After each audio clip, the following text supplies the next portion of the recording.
Aujourd'hui, on va parler de ce qui peut transformer ta vie en un instant, un simple changement de mentalité. Tu sais, parfois, il suffit d'une phrase, d'une idée ou même d'un livre pour bouleverser ta manière de voir le monde. Et c'est exactement ce qui m'est arrivé. Il y a quelques années, j'étais coincé.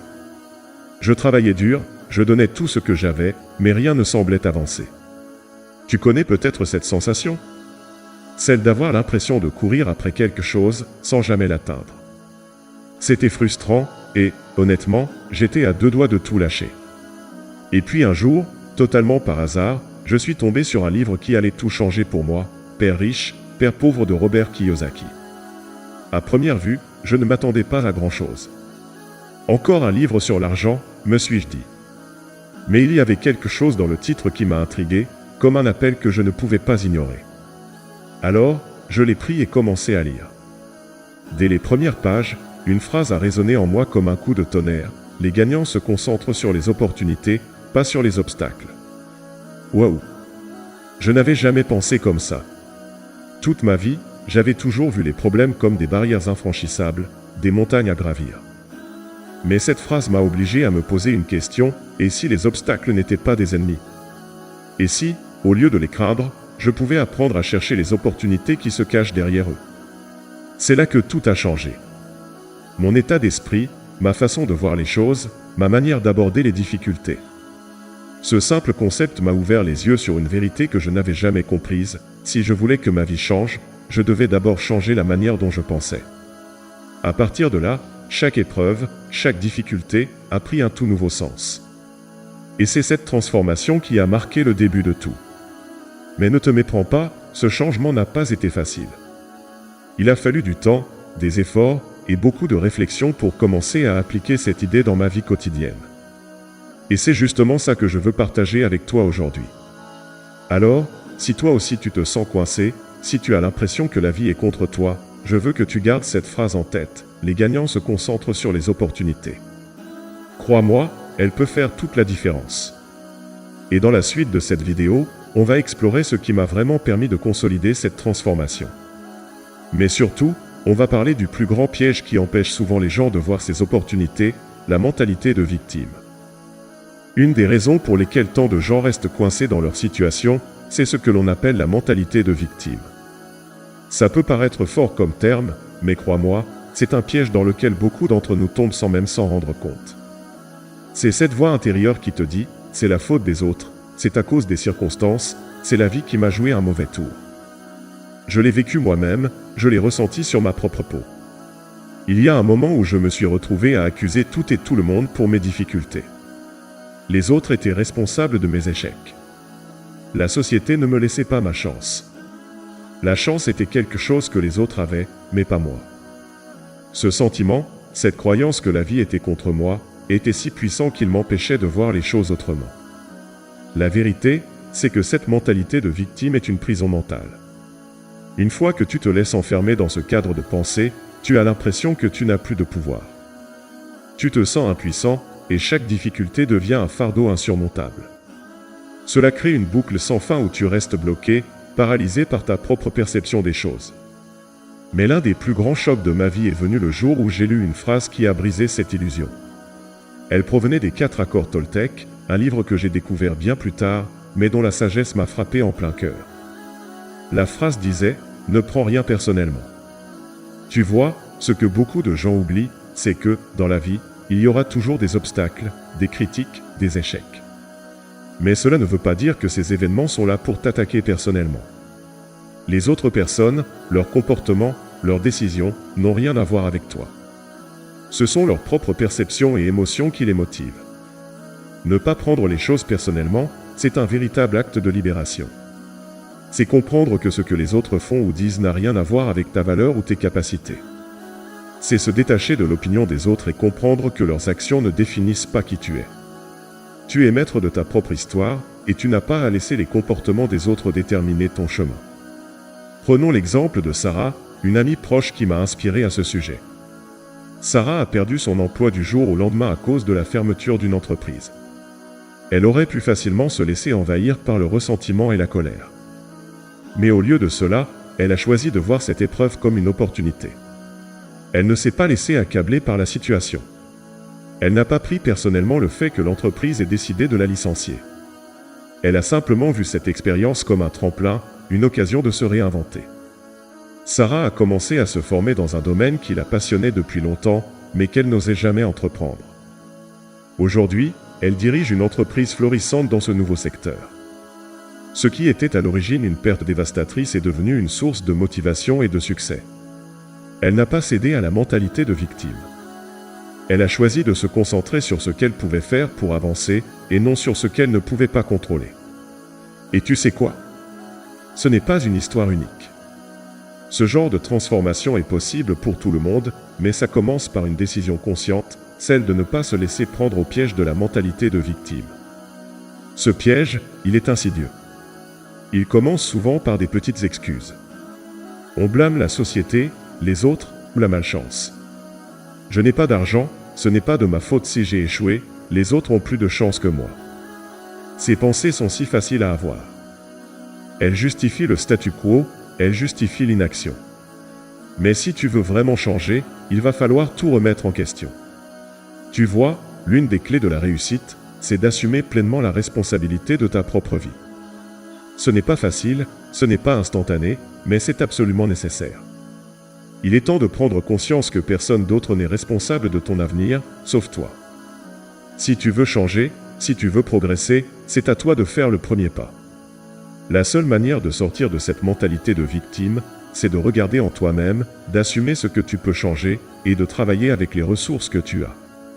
La vraie liberté vient quand tu cesses de t'excuser, de te cacher derrière des excuses. Lorsque tu prends la décision de ne plus te considérer comme une victime, tu libères ton potentiel et tu ouvres la porte à des opportunités infinies. Dans ce chapitre, je t'invite à faire le premier pas. Remets en question cette voix intérieure qui te dit que tu n'as pas les moyens, que tu n'as pas la chance, que ce n'est pas le moment. Ce sont des mensonges. Chaque obstacle peut être une opportunité déguisée, mais pour les voir, tu dois d'abord changer la manière dont tu les perçois. Ne prends rien personnellement. C'est peut-être la leçon la plus importante que tu puisses apprendre. Et dans le prochain chapitre, on va parler de ce que l'on peut réellement accomplir une fois qu'on se libère de ce poids. La résilience. Parce qu'à partir du moment où tu as cette clé, il n'y a plus de limite à ce que tu peux atteindre. À ce stade de notre voyage, tu as déjà commencé à comprendre un principe fondamental, la manière dont tu choisis de penser détermine ton destin. Mais il y a un aspect essentiel de cette transformation qui est souvent négligé. C'est l'une des clés qui sépare ceux qui réussissent de ceux qui abandonnent. Cette clé, c'est la résilience. La résilience, c'est cette capacité à se relever après un échec, à reprendre sa route après un revers. C'est la détermination inébranlable de ne jamais renoncer, peu importe combien de fois tu te fais frapper par la vie. Mais je vais être honnête avec toi, la résilience n'est pas une qualité avec laquelle on est. Ce n'est pas un don magique. C'est un muscle qu'on développe, et chaque échec, chaque difficulté, est une occasion de renforcer ce muscle. Je me souviens de la première fois où j'ai vraiment compris ce que cela signifiait. C'était à une période où, après plusieurs tentatives infructueuses, je commençais à perdre espoir. Je voulais me lancer dans un projet, mais chaque pas en avant était suivi de 2 pas en arrière. Les échecs se sont accumulés et, à un moment donné, j'ai presque envisagé d'abandonner. Mais quelque chose m'a arrêté. Je repensais à une citation qui m'avait marqué, celle de Thomas Edison, l'inventeur de l'ampoule électrique.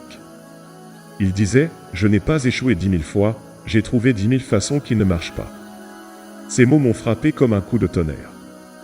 Chaque échec n'était pas un signe que j'étais sur la mauvaise voie. Au contraire, chaque échec était une étape vers la réussite. Je devais simplement ajuster ma perspective. Edison n'a pas vu ses échecs comme des obstacles. Il les a vus comme des leçons, comme des enseignements qu'il pouvait utiliser pour s'améliorer. Et c'est cette même mentalité que j'ai adoptée. Ce n'était pas facile, bien sûr. Il y a des jours où l'envie de tout laisser tomber était presque irrésistible. Mais la résilience n'est pas l'absence d'échec, c'est la capacité à se relever après chaque chute, à continuer à avancer malgré les défis. Et il n'y a pas que les grands noms comme Edison. Regarde Soichiro Honda, le fondateur de Honda. Il a connu des échecs monumentaux tout au long de sa vie. Dans ses premières années, il a été rejeté plusieurs fois pour un poste chez Toyota, une entreprise qu'il admirait. Mais au lieu de se laisser abattre, il a persévéré. Il a échoué de nombreuses fois dans ses premiers projets d'ingénierie, mais il n'a jamais cessé d'essayer. Et aujourd'hui, Honda est l'un des plus grands noms de l'industrie automobile mondiale. Ce qui m'a frappé dans son histoire, c'est que, comme Edison, Soichiro Honda n'a jamais considéré ses échecs comme des signes d'incapacité. Chaque échec était une étape nécessaire, une étape de plus sur le chemin du succès. Et il a continué à avancer. La résilience, donc, ce n'est pas simplement une qualité que tu choisis d'avoir. C'est une capacité que tu forges à travers tes expériences. Chaque échec devient une pierre angulaire sur laquelle tu peux construire ta réussite. Pour moi, la résilience s'est construite au fil du temps. Ce n'est pas quelque chose que tu développes du jour au lendemain. Mais avec chaque échec, chaque difficulté, tu apprends à te relever plus rapidement. Tu apprends à t'adapter, à pivoter, à ajuster tes stratégies. Et petit à petit, cette résilience devient une seconde nature. Tu finis par comprendre que l'échec n'est pas une fin, mais une opportunité déguisée. C'est une occasion d'apprendre, de grandir, de devenir plus fort. Mais la résilience ne se limite pas à la simple capacité de se relever. C'est aussi la capacité de garder ta vision intacte, de continuer à croire en toi-même même lorsque les choses deviennent difficiles. Il y a une force qui se développe en toi, une force intérieure qui te pousse à continuer, à persister, même dans l'adversité. C'est cette force qui te permet de te relever après chaque chute et de repartir de plus belle. Je veux que tu réfléchisses à un instant dans ta propre vie où tu as fait face à un obstacle, où tu t'es senti accablé, découragé. Et je veux que tu te demandes une chose, qu'est-ce que tu as appris de cet échec? Comment cet échec t'a-t-il préparé à quelque chose de plus grand? C'est en changeant ta perception de l'échec que tu libères ton potentiel de résilience. Chaque échec est une opportunité d'apprendre, de devenir plus sage, plus fort. Et laisse-moi te dire une chose, la route vers la réussite est pavée d'échecs. Mais ceux qui réussissent sont ceux qui voient ces échecs comme des marches sur un escalier. Plus tu échoues, plus tu apprends, plus tu te rapproches de ton but. C'est la résilience, et elle est la clé de ta réussite. Dans le prochain chapitre, nous allons explorer un autre aspect essentiel de la réussite, l'entourage. Parce qu'il est impossible d'aller loin si tu n'es pas entouré des bonnes personnes. Nous verrons comment ton entourage peut avoir un impact majeur sur ton succès, et comment tu peux choisir de t'entourer de ceux qui te poussent vers l'avant. Tu l'as sûrement déjà entendu, tu es la moyenne des 5 personnes que tu fréquentes le plus. Cette citation, qui peut paraître simple, est l'une des vérités les plus profondes que tu puisses intégrer dans ta vie. Parce qu'en réalité, ton entourage, ton cercle social, joue un rôle majeur dans ta réussite, ton bien-être, et même ta vision du monde. Et bien souvent, on ne s'en rend même pas compte avant qu'il ne soit trop tard. Quand j'y repense, l'un des plus grands tournants de ma vie est survenu le jour où j'ai réalisé que mes amis, mes proches, et les gens avec qui je passais du temps n'étaient pas simplement des témoins de ma vie, mais qu'ils influençaient activement la direction que je prenais. C'était une prise de conscience qui m'a profondément dérangé, mais en même temps, elle a été libératrice. Laisse-moi te donner un exemple concret. À une époque, j'étais entouré de personnes qui, bien qu'elles soient des amies formidables, étaient constamment dans la plainte. Elles parlaient de leurs difficultés, se lamentaient sur leur situation, et cherchaient sans cesse à justifier pourquoi elles n'avaient pas réussi à atteindre leurs objectifs. Mais ce qui était encore plus frappant, c'est qu'elles n'avaient aucune envie de changer. C'était comme si elles s'étaient résignées à leur situation, comme si elles étaient coincées dans un cercle vicieux de pessimisme. Cela m'a frappé, j'étais dans le même état d'esprit qu'elles. Au lieu de chercher des solutions, je commençais à me contenter de rester dans ma zone de confort, à trouver des excuses pour ne pas agir. C'est alors que j'ai compris que l'énergie de mon entourage était contagieuse. Si j'étais constamment entouré de personnes qui se complaisaient dans leur situation, qui ne se poussaient pas à se surpasser, je risquais de tomber dans ce même piège. J'ai alors pris une décision radicale, changer mon entourage. Cela n'a pas été facile. Ce n'est jamais facile de se détacher des personnes avec qui tu as partagé tant de moments, surtout quand ces relations semblent pleines de confort et de familiarité. Mais j'ai vite compris que si je voulais évoluer, si je voulais vraiment atteindre de nouveaux sommets, je devais m'entourer de personnes qui me poussaient à grandir, qui me défiaient à être meilleur chaque jour. Je me suis alors entouré de personnes qui avaient une mentalité de croissance, des individus motivés, ambitieux et prêts à se remettre en question. Ces gens ne se contentaient pas de la norme.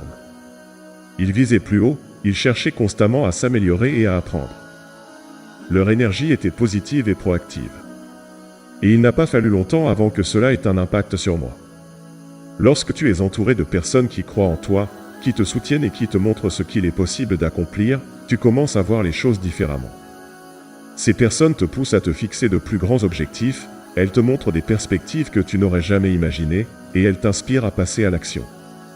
Elles te rappellent que tu es capable de bien plus que ce que tu pensais.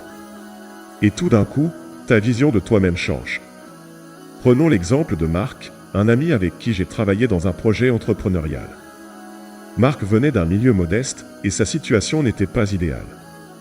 Pourtant, il avait une énergie de travail incroyable. Il ne se contentait jamais du minimum et il avait cette capacité à prendre des risques calculés. Lorsque je l'ai rencontré, j'étais dans une phase où je commençais à douter de moi-même, à me dire que je n'étais pas prêt à franchir certains obstacles. Marc, cependant, avait cette manière de voir les choses qui était à des années-lumière de la mienne. Il ne voyait pas les difficultés comme des murs, mais comme des portes à franchir. Il me disait souvent, si tu n'échoues pas, c'est que tu n'essaies pas assez fort. Cette philosophie de vie m'a transformé. Et plus je passais de temps avec lui, plus ma propre vision du succès évoluait. Grâce à son entourage de personnes ambitieuses, Marc avait appris à ne jamais se laisser limiter par ses circonstances. C'est la magie de l'entourage. Il y a un effet de levier qui se produit. Lorsque tu es entouré de gens positifs et motivés, leur énergie devient la tienne. Tu commences à croire qu'il n'y a pas de limite à ce que tu peux accomplir. Mais l'inverse est également vrai. Si tu t'entoures de personnes qui se contentent de peu, qui te démoralisent, qui t'incitent à baisser les bras à la moindre difficulté, tu risques de tomber dans la même mentalité. Ton entourage a un impact direct sur tes actions, sur ton attitude et sur ta vision du monde. Et parfois, ce n'est pas une question de nombre d'amis, mais de qualité. Tu n'as pas besoin de centaines de personnes pour réussir. Quelques personnes qui croient en toi, qui te soutiennent sincèrement et qui te poussent vers l'excellence peuvent suffire à créer un véritable tremplin pour ta réussite. Je t'invite à réfléchir à ton propre cercle social. Regarde autour de toi, les personnes qui t'entourent, te poussent-elles vers le haut? Ou t'empêchent-elles de grandir, consciemment ou non? C'est peut-être le moment de faire des choix importants. Parfois, il est nécessaire de prendre du recul et d'évaluer si certaines relations doivent être modifiées pour permettre à ta propre évolution de se produire. La vérité, c'est que tu ne peux pas atteindre un niveau de succès élevé si tu t'entoures constamment de personnes qui ne partagent pas tes ambitions. Change ton cercle. Entoure-toi de ceux qui t'inspirent, qui t'enseignent et qui croient en ton potentiel. Leur énergie sera la tienne et ensemble, vous atteindrez des sommets. Dans le prochain chapitre, nous allons explorer un autre facteur clé, les habitudes.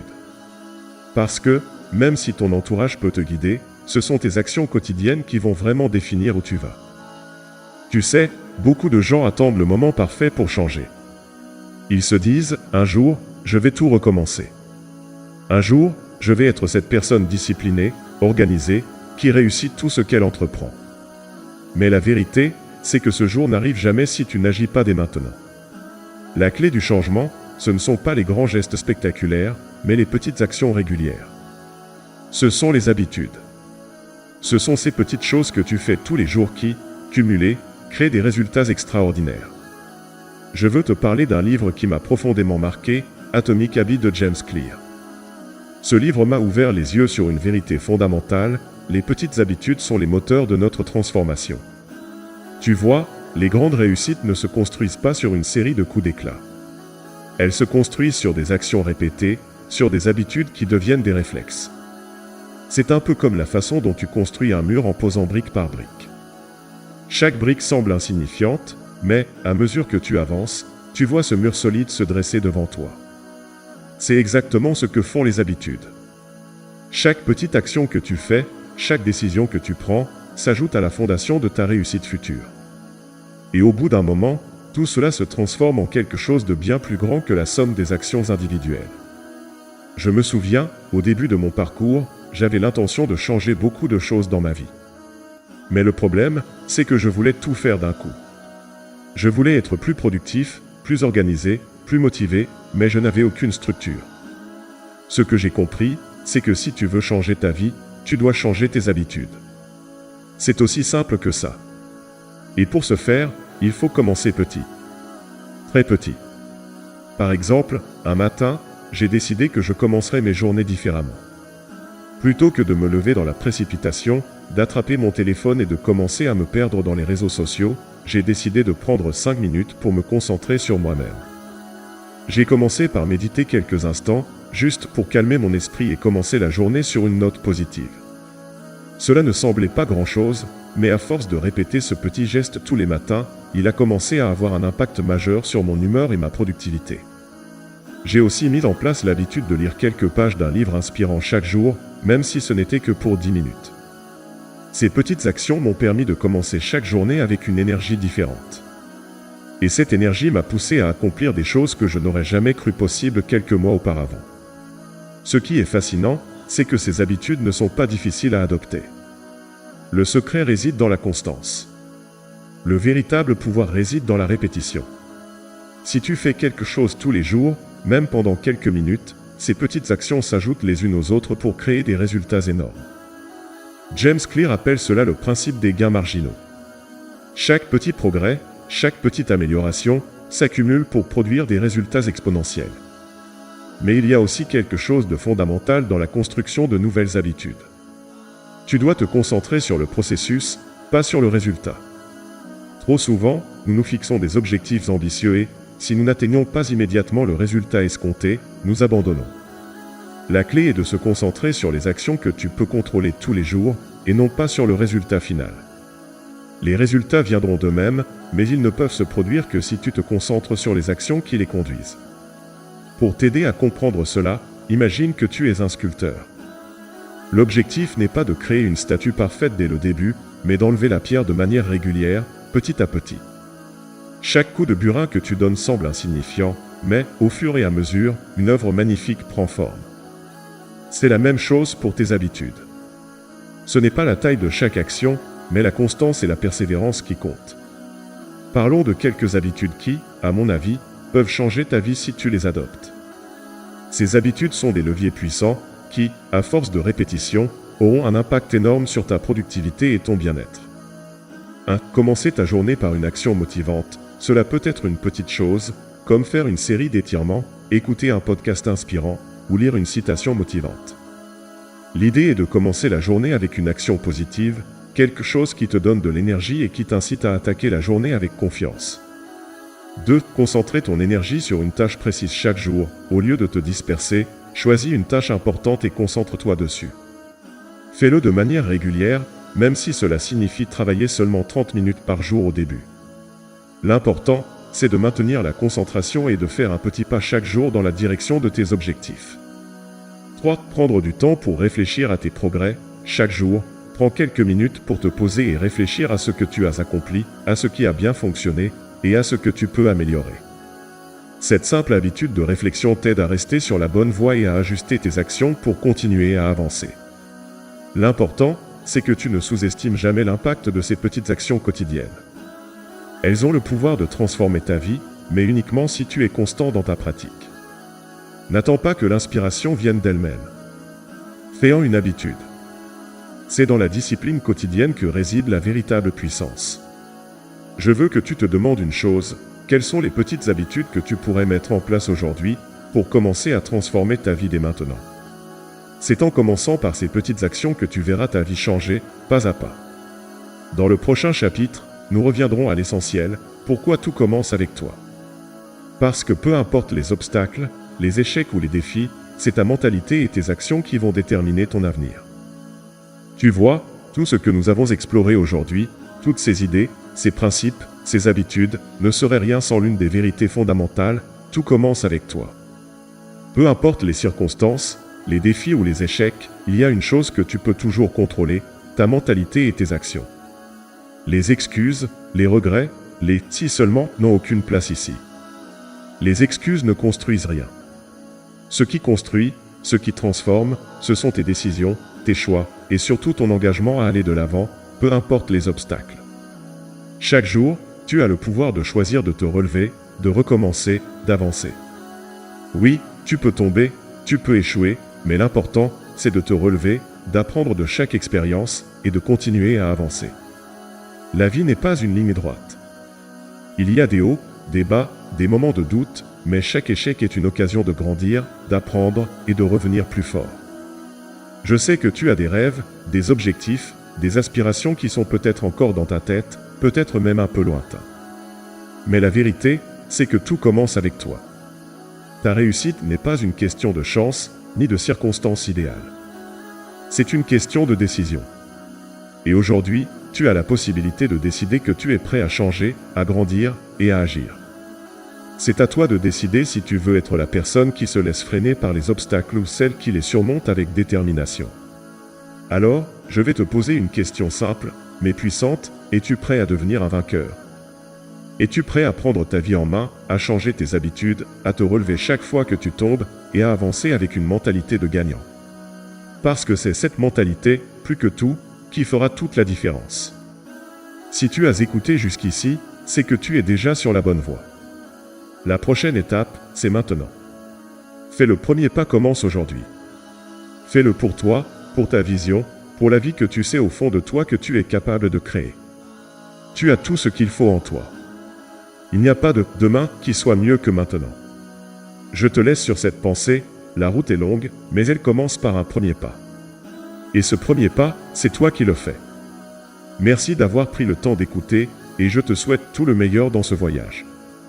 À toi de jouer.